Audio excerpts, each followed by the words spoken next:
5 seconds to go.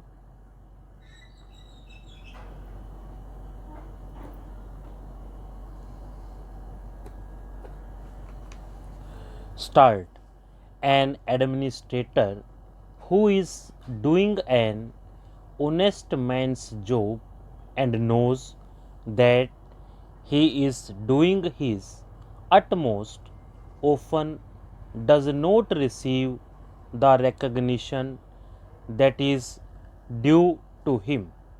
In fact, he meets with criticism and curses and feels irritated and hurt. An able administrator, however, will always do the right thing and also make the people feel that he reflects their wishes. The sensation must come to the people that he is reflecting their wishes to some extent. When a multitude of voices is advising the administrator or criticizing him, obviously he has to make his own choice and function according to his own decision. He cannot listen to or agree with each of the hundreds and thousands of voices which advise him, but by his manner of functioning, he should make them realize that he has given due consideration to what they said and that he has been courteous not only to them but to their thinking. That way, by and large, he will be able to satisfy each of them to some extent. In administration, as in most things in life, it is not only what one does, but the manner of doing it that counts.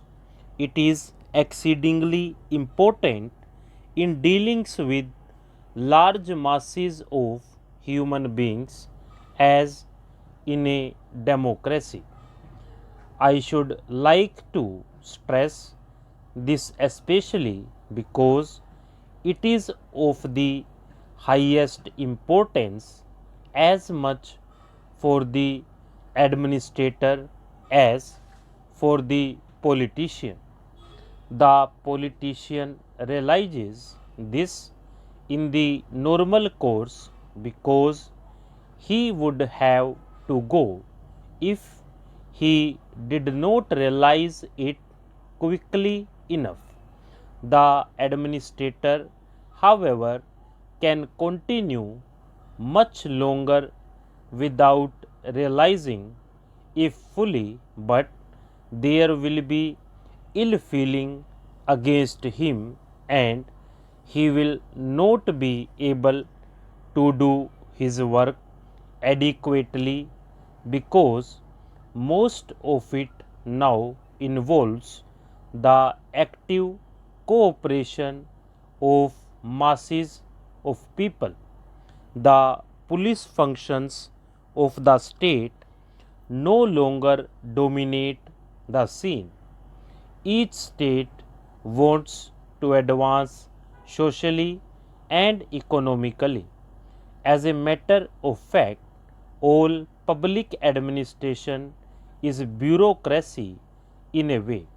The growth of socialism is the growth of bureaucracy. It is very odd that the people who shout most loudly against bureaucracy are the people who want more and more of it. That is what is involved in the growth of socialistic avenues of work.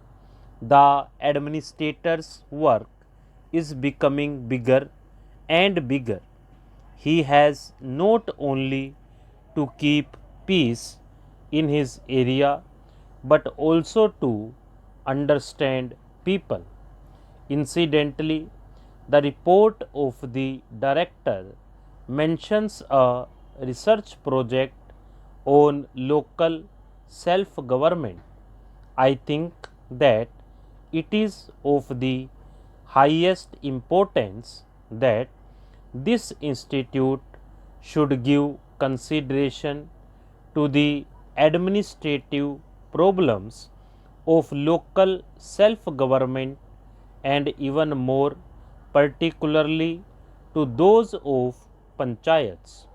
There are hundreds of thousands of panchayats in this country. They form the real base of our democracy. If that base is unsound, then we are not cent% stable democratically, even with the second base of our parliament. We are told that panchayats have not succeeded because there are disputes, there are parties, there is corruption, and all that.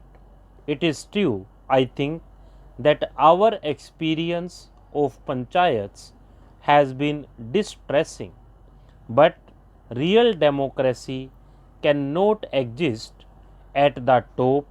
It can only arise from the base, and in India, this is not something alien but something natural to the soil. The fact remains that the panchayats are the primary base of our democracy and we have to improve them. We have to evolve ways and methods to combat faction and corruption in public administration.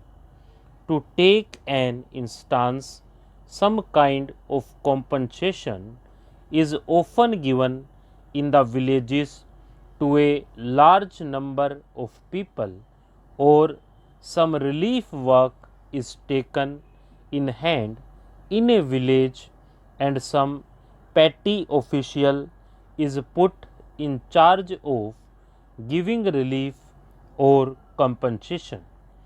There are always and there will always be great delays in giving it.